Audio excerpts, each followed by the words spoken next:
میں تو وقتاً فوقتاً آپ کے یہاں گاؤں میں آتا رہتا ہوں اور آپ کی دعوت کے بغیر بھی آتا رہتا ہوں، کبھی بھی آ جاتا ہوں۔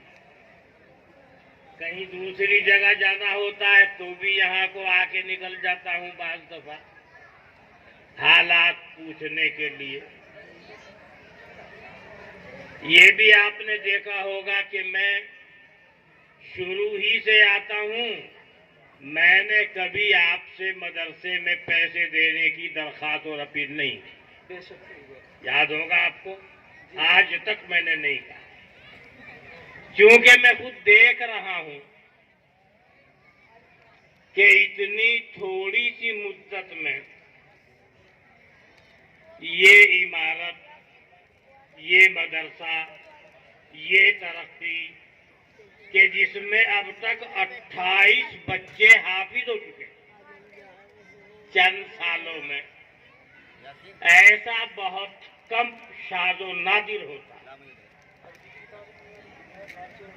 وہ بھی معلوم ہے، عربی فارسی کی بھی تعلیم ہے، تو آپ خود مدرسے سے محبت کرتے ہیں، اس وجہ سے میں آتا رہتا ہوں، لیکن میں نے آج تک آپ سے یہ اپیل یا درخواست نہیں کی کہ مدرسے میں پیسے دو، چندہ دو، نہ جلسے میں نہ جلسے کے بغیر۔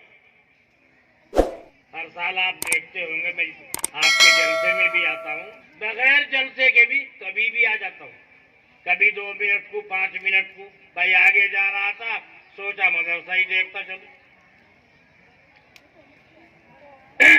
ایک تھوڑی سی بات آپ کو میں بتاؤں، میں کیا بتاؤں، حدیث میں مشکات شریف میں حدیث ہے، کتاب الزکوٰۃ کے شروع ہی میں، اور جس زمانے میں حضرت جناب نبی اکرم صلی اللہ علیہ وسلم تھے گھوڑوں کا رواج تھا، اس لیے مثال گھوڑے کی، آج کے حساب سے وہی مثال ہر چیز پہ فٹ ہو جائے گی۔ کیا فرماتے ہیں کہ گھوڑے 3 قسم کے ہیں، ایک وہ گھوڑا جو جہنم میں لے کے جائے، ایک وہ گھوڑا جو جنت میں لے کے جائے، اور ایک وہ گھوڑا کہ جنت میں تو لے کے جائے گا، اس کا کودنا، پھاندنا، پیشاب کرنا، لید کرنا، سب بہت بڑے بڑے نیک عمل بنے گا جنت کے۔ گھوڑے کی لید بھی پیشاب، وہ کون سے گھوڑے ہیں بھائی؟ جہنم والا گھوڑا۔ ایک آدمی نے گھوڑا خریدا تاکہ لوگوں کو معلوم ہو ہاں میری بھی ایک شان ہو گئی گڑبڑ۔ بھائی بندے کی کیا شان؟ شان تو اللہ کی، شان اللہ کی، میں کہ بھائی تاکہ لوگ دیکھیں میری شان بان کو دیکھ لیں اور میری آن بان کو دیکھ لیں، یہ گھوڑا تو ہو گیا جہنم میں لے جانے کا ذریعہ۔ ایک آدمی نے گھوڑا خریدا، ضرورت ہے سواری کے لیے، اور بھائی کسی میرے بھائی کو ضرورت ہوگی، اس کی بھی ضرورت پوری ہو جائے گی اس سے، وہی گھوڑا ہے، نیت بدل گئی، یہ جنت میں جانے کا ذریعہ بن گیا۔ ایک آدمی نے گھوڑا خریدا کس لیے؟ فقط اللہ کے دین کو بلند کرنے کے، کہ وہ ساری کوشش اور محنت کروں گا گھوڑے پر بیٹھ کر، یہ گھوڑا جنت میں تو لے کے جائے گا ہی، اس کا کودنا، پھاندنا، پیشاب کرنا، لید کرنا، سب نامہ اعمال میں بڑے بڑے عمل، بڑی بڑی نیکیاں بن کر سامنے۔ تو وہاں حدیث میں گھوڑے کا، آج وہی مثال کار کی ہے، وہی مثال موٹر سائیکل کی ہے، وہی مثال گھر کی ہے، ہر چیز کا وہی حال۔ مکان بڑھایا، بڑا عالیشان خوبصورت، کیوں؟ اللہ میری بھی ضرورت پوری کرے، اللہ کے بندے آئیں گے وہ بھی آرام سے اور سکون سے رہیں، ان کو آرام ملے، یہی گھر جنت میں جانے کا ذریعہ بن گیا۔ نیت دیکھو، مکان بنایا کہ ایسا مکان بناؤں پورے علاقے میں میری شان ہو، میرے سے عمدہ مکان کسی کا نہ ہو، تو یہ جہنم میں جانے کا ذریعہ بن گیا۔ اور مکان بنایا اس لیے کہ اس مکان کے لیے دین کی خدمت کروں گا، تو بھائی وہ نمبر 3 کے گھوڑے کی طرح۔ تو اگر بندے کی نیت صحیح ہو جائے تو بھائی مکان بھی عبادت، کار بھی عبادت، گھوڑا بھی عبادت، موٹر سائیکل بھی عبادت، ہر چیز عبادت بن جائے گی۔ بخاری شریف کی سب سے پہلی حدیث ہے انما الاعمال بالنیات وانما لامرئ ما نوى۔ اس کا یہی مطلب ہے مدار سارا نیت پر۔ بچے نے بھی بہت اچھی تقریر کی، مگر وہ جہاں سے اس نے یاد کی اس میں 2 جگہ غلطی آ گئی۔ اگر وہ اس غلطی کو بیان کرنا ضروری ہے، ویسی غلطی ہوتی تو وہ بیان نہ کرتا۔ ایک تو اس میں آ گیا حدیث اطلبوا العلم ولو کان بالسین۔ اس حدیث کو بیہقی نے اخبار اصفہان میں ذکر کیا ہے، مگر یہ حدیث تمام محدثین کے اتفاق کے مطابق موضوع و باطل،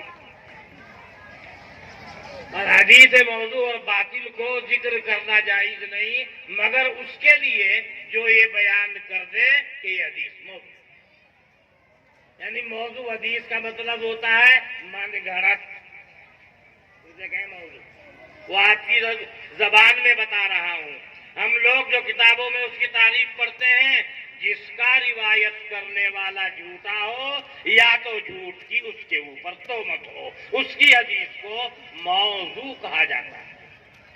ایک تو یہ آئی اس میں گڑبڑ، دوسری گڑبڑ یہ آئی کہ حدیث میں آیا ہے اطلب العلم من المہدی الی اللحد، یہ حضور صلی اللہ علیہ وسلم کی حدیث نہیں ہے، یہ تو حضرت عمر فاروق رضی اللہ عنہ کا مقولہ ہے، جس کا مطلب یہ ہے علم حاصل کرنے کا کوئی ٹائم، کوئی وقت، کوئی عمر، کوئی زمانہ نہیں ہوتا۔ آدمی ماں کی گود سے لے کر اور قبر میں پہنچنے سے پہلے تک علم حاصل کر سکتا ہے۔ مطلب یہ ہے اس قول کا، مقولے کا، مقولہ صحیح ہے مگر حدیث نہیں۔ اس کو بیان کرنا چونکہ ضروری تھا اس لیے میں نے بیان کیا۔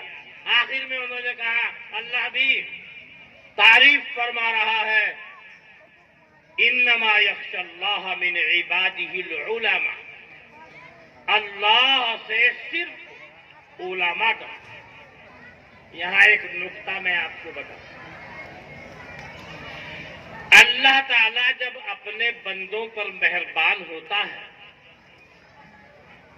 اللہ تعالیٰ جب اپنے بندوں پر مہربان ہوتا ہے تو سب سے پہلے اپنی معرفت، جان پہچان اسے عطا فرماتا ہے، جس کو معرفت کہتے ہیں، اور پھر معرفت کے نتیجے میں بندے کو اللہ کی محبت پیدا ہو جاتی ہے، اور پھر محبت یا تو خوف کے نتیجے میں بندہ عبادت اور بندگی پر آ جاتا ہے۔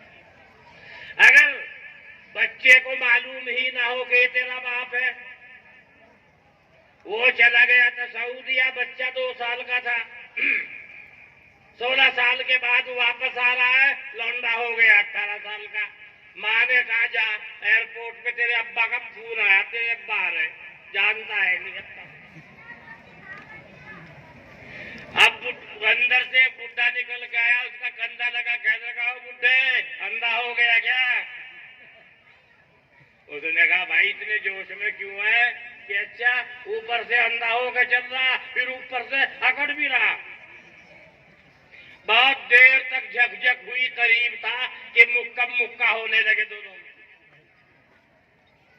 مگر بڑے میاں پھر بھی سمجھدار ہوتا ہے، اس نے کہا بچے اتنے غصے میں کیوں ہو، یوں تو بتاؤ آخر یہاں کیوں آئے، کیا بات ہے؟ ارے تو جا اپنا کام کر، میں اپنے ابا کو لینے آیا ہوں۔ ابے تیرے ابا کا نام کیا ہے؟ کہ میرے ابا کا یہ نام ہے۔ اس نے کہا میں ہی تو ہوں وہ۔ اب معانقہ شروع ہو گیا، پہلے جھگڑا ہو رہا تھا، قریب تھا مکم مکہ ہو جائے۔ کیوں؟ پہلے آتا پتہ ہی نہیں، جان پہچان نہیں کچھ، معرفت نہیں کچھ، اس لیے جھگڑا ہو رہا ہے۔ اس لیے سب سے پہلے اللہ تعالیٰ جب اپنے بندوں پر مہربان ہوتا ہے تو ان کو اپنی معرفت نصیب فرماتا ہے، اللہ کی معرفت۔ جب وہ معرفت حاصل کر لی، اس نے اللہ کو جان گیا، وہ اس کے نتیجے میں پھر کیا ہوگا؟ محبت بھی کرے گا اور ڈرے گا بھی۔ دیکھو آپ نے دیکھا ہوگا چھوٹا سا بچہ سانپ جا رہا، اسی کو اوپر ہاتھ مار دے گا، آنکھ کے اوپر ہاتھ مار دے گا، کیوں؟ پتا نہیں، اسے نہیں پتا یہ آگ ہے، اس سے ہاتھ جل جائے گا، اور یہ سانپ ہے یہ ڈس لے گا، اسے پتا ہی نہیں۔ اور جب کچھ دنوں کے بعد پتا چلے گا تو سانپ کو دیکھتے ہی چلائے گا، رونا شروع کر دے گا، کرتا ہے نا؟ کیوں؟ آتا پتا چل گیا، اب جان پہچان ہو گئی، اب کچھ معرفت حاصل ہو گئی۔ تو اللہ سب سے پہلے جب بندوں پر مہربان ہوتا ہے اپنی معرفت نصیب فرماتا ہے، پھر معرفت کے نتیجے میں بندے کو اللہ کی محبت پیدا ہوتی ہے اور اللہ کا خوف پیدا ہوتا ہے۔ پھر اسی محبت اور خوف کے نتیجے میں بندے کو اللہ تعالیٰ عبادت کی توفیق نصیب فرماتا ہے۔ کوئی اللہ کی محبت میں عبادت کر رہا ہے، کوئی اللہ کے عذاب سے گھبرا کر عبادت کر رہا ہے، بہرحال جیسے بھی کرے عبادت کر رہا ہے۔ اسی کو اللہ نے فرمایا اس آیت میں، انما یخشی اللہ من عبادہ العلماء، کہ اللہ سے سب سے زیادہ ڈرنے والے کون ہیں؟ علم والے۔ علم ہے تو پتہ چلے گا اسے کیا ہو رہا ہے، اس سے پہلے نہیں پتہ چلتا۔ جب علم تو بہت بڑا سمندر ہے، اتنا بڑا سمندر ہے یہ، بس ایک ذات گرامی ہے۔ آج کے لوگ ہیں بھائی بہت ترقی کا دور ہے، میں کہا کرتا ہوں اگر آج حضرت جناب نبی اکرم صلی اللہ علیہ وسلم کچھ دیر کے لیے اللہ تعالیٰ دنیا میں بھیج دیں، دنیا کے سارے انجینئر اور ڈاکٹر اور فلاسفر اور پائلٹ اور سارے کے سارے کمانڈر آپ کے سامنے سب ایک دم فیل اور زیرو ہو جائے، آپ کے سامنے سب بے بس، اور آپ تو آپ ہیں، ابھی تو آپ کے امتی آنے والے ہیں کچھ ہی دنوں کے بعد، ان کے سامنے سب بے بس ہو جائے گا۔ حضرت عیسیٰ علیہ السلام امتی کی حیثیت میں آئیں گے ان کے، اور آپ کے بیٹے یعنی آپ کی اولاد میں سے ہیں حضرت مہدی، جب ان کا دور آئے گا سب ان کے سامنے فیل، ساری انجینئری فیل، ساری ڈاکٹری فیل، اور سارے پرمانو سارے ہتھیار سب ایک دم ان کے سامنے فیل۔ اور رہی حضرت جناب نبی اکرم صلی اللہ علیہ وسلم کی ذات گرامی، وہ تو آپ کی ذات گرامی ہے، آپ تو اللہ کی مخلوق میں اللہ کے یہاں سب سے زیادہ لاڈلے اور محبوب ہیں۔